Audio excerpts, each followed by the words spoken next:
Hello friends, welcome to Savita Sharma classes. Wish you all a very happy new year. आज का topic रहेगा note making और उसमें एक और प्रैक्टिस एक्सरसाइज. क्वेश्चन पहले की तरह होगा. On the basis of your reading of the passage make notes on it using abbreviations. और second part, assign a suitable topic to the passage. आज का पैसेज काफ़ी इजी है, उनमें नोट्स बनाने भी आपको आसान लगेंगे और वैसे भी अब तक आपको आइडिया लग गया होगा कि हम क्या करते हैं नोट्स बनाते वक्त. What is trade and how did it begin.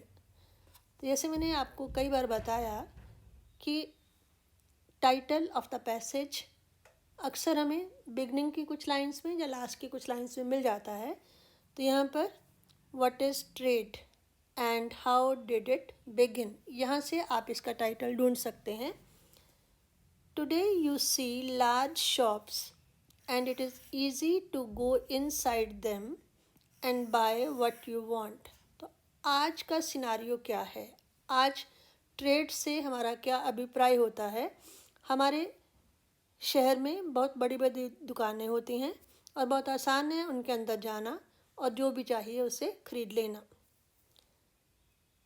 एक तो आपका यही पॉइंट नोट करने वाला हो गया.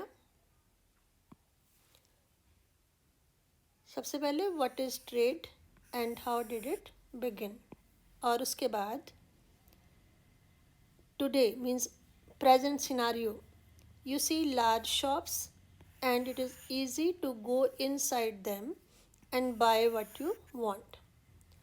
But do you ever think where the things you buy come from.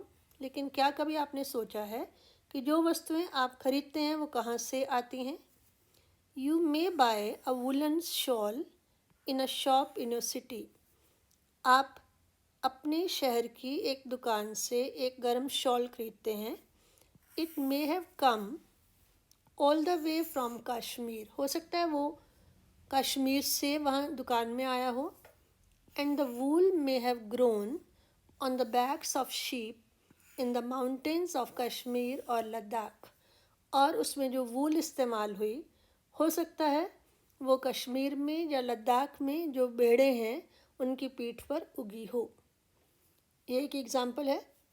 A watch that you buy may have come in ships and railway trains all the way from Japan. Second example कि एक घड़ी जो आप खरीदते हैं हो सकता है कि वो पहले समुद्री जहाज़ में और फिर रेलवे ट्रेन द्वारा जापान से आपके शहर तक पहुंची हो. So also you may buy things made in America और चाइना और पेरिस और लंदन. इसी तरह से अमेरिका, चीन, पेरिस या लंदन में बनी हुई वस्तुएं भी आप खरीद सकते हैं. Great ships carry the goods of one country to another. जहाज़ों के द्वारा, समुद्री जहाज़ों के द्वारा एक देश की वस्तुएं दूसरे देश तक पहुंचती हैं. तो इन सभी एग्जाम्पल्स के बेस पर एक पॉइंट हमारा बन जाता है कि जो भी वस्तुएं हम खरीदते हैं they come from all parts of the world. तो अभी सहूलियत के लिए हम इस पॉइंट को अंडरलाइन कर लेते हैं. Great ships carry the goods of one country to another. तो इस पूरे पैराग्राफ में 2 पॉइंट्स आपको मिले. एक तो ये कि ट्रेड क्या है और वो कैसे शुरुआत उसकी हुई. इसको हम कह सकते हैं हिस्ट्री ऑफ ट्रेड या बिगनिंग ऑफ ट्रेड या ओरिजिन ऑफ ट्रेड. ये आपका टाइटल हो सकता है. उसके बाद एक पॉइंट है कि आज का सिनेरियो में क्या है, प्रेजेंट डे ट्रेड क्या है, कि आप किसी भी दुकान पे जाएं और it is easy to go inside and buy what you want. और दूसरा पॉइंट कि वहाँ पर जितनी भी वस्तुएं अवेलेबल हैं they come from all parts of the world, from one country to another. अब सेकेंड पैराग्राफ पढ़ते हैं. In the early days when men settled down there was very little trade. पहले हमने कहा प्रेजेंट डे ट्रेड, अब इसमें क्या आ जाएगा, अर्ली डेज का ट्रेड. तब ये आपका मेन पॉइंट और हो सकता है एक और उसमें सब पॉइंट हो सकता है। अर्ली डेज में क्या था, there was very little trade. Everything that a man wanted he had to grow himself और make himself। तो ये आपका उसी अर्ली डेज के ट्रेड का दूसरा पॉइंट हो सकता है। हर वस्तु जो चाहिए होती थी वो या तो खुद उगानी पड़ती थी या बनानी पड़ती थी। Sometimes it must have happened that one tribe had a great deal of one thing and another great deal of something else। कभी ऐसा हुआ होगा कि एक कबीले के पास एक वस्तु उनकी ज़रूरत से ज़्यादा हो और दूसरे कबीले के पास कोई और वस्तु उनकी आवश्यकता से ज़्यादा हो। It was natural for them to exchange goods। तो नेचुरली उन्होंने सोचा कि हम जो फालतू चीज़ है उसको दूसरे को दे दें और उनकी फालतू चीज़ खुद ले आएं। तो यहाँ से आपका स्टार्ट हुआ नेक्स्ट पॉइंट, एक्सचेंज गुड्स करने का। ये भी पुराने टाइम की बात में ही थर्ड पॉइंट आपका सब पॉइंट आ सकता है कि वहाँ पर एक्सचेंज ऑफ गुड्स स्टार्टेड। फिर एग्जांपल है, for instance one tribe may give a cow for a bag of grain. हो सकता है एक के पास गाय ज़्यादा हो तो एक गाय के बदले में दूसरे से एक अनाज की बोरी ले ले। There was no money in those days, things could only be exchanged। तो ये भी इम्पॉर्टेंट पॉइंट है नोट करने के लिए कि तब पैसा नहीं होता था, रुपए सिक्के पैसे नहीं होते थे, बल्कि things could only be exchanged. So exchange began. तो ये हो गया अर्ली डेज की ट्रेड के बारे में। क्या क्या पॉइंट्स, कि एक तो तब पैसा नहीं होता था, सब चीज़ खुद उगानी पड़ती थी, एक पॉइंट था। दूसरा था कि एक्सचेंज कर ले लगे, और तीसरा कि पैसा नहीं होता था। और it must have been rather inconvenient. Inconvenient असुविधाजनक, तो ये उन्हें काफ़ी असुविधाजनक रहता होगा। कैसे, उसको एक्सप्लेन किया जा रहा है, और जो भी एक्सप्लेन करते हैं उसको हम अपने पॉइंट्स में नहीं लेते।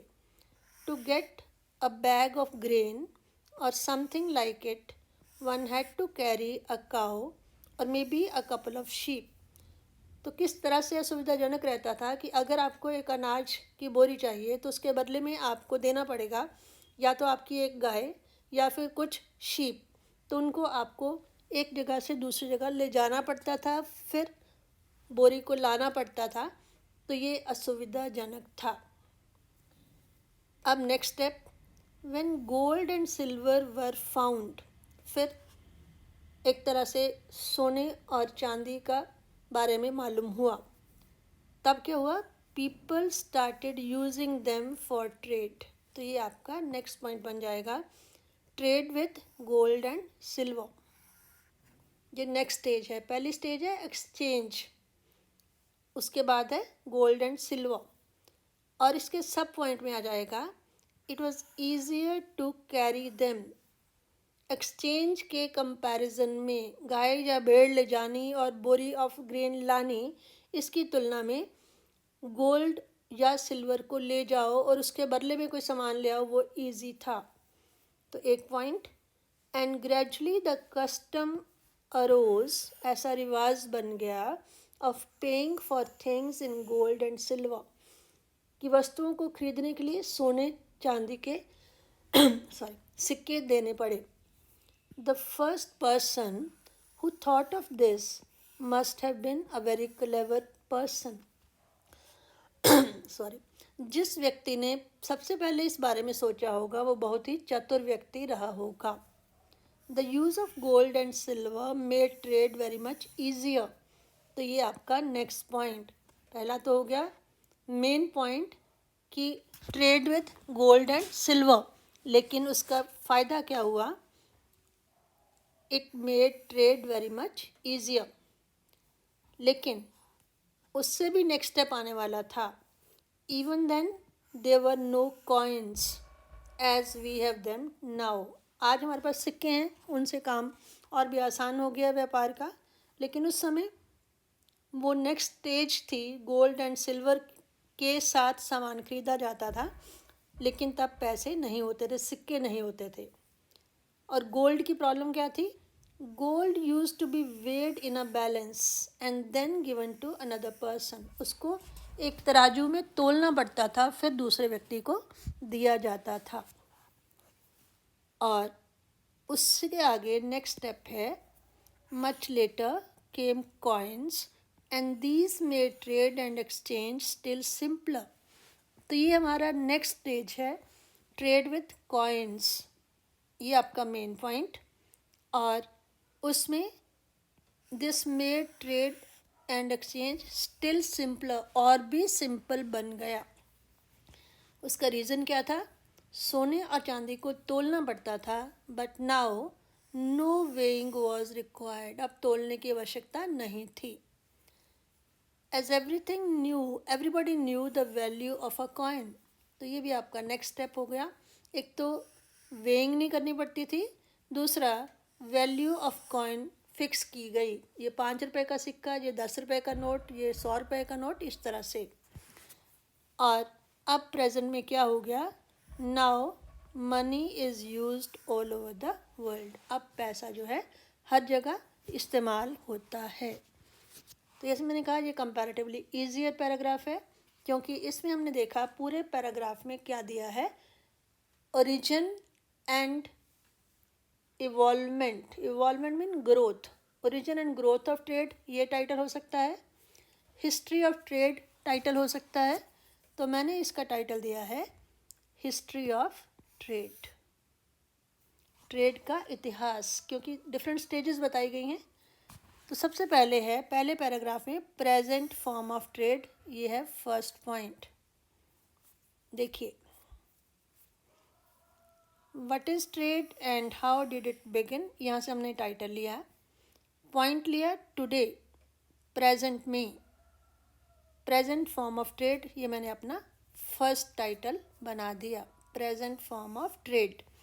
और प्रेजेंट फॉर्म में क्या है कि आप जो भी चीज़ चाहे आसानी से दुकान पे जाके ले सकते हैं।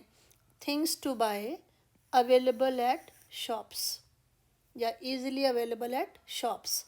और इसमें अवेलेबल की मैंने शॉर्ट फॉर्म यूज़ की है, एब्रीविएशन यूज़ की है।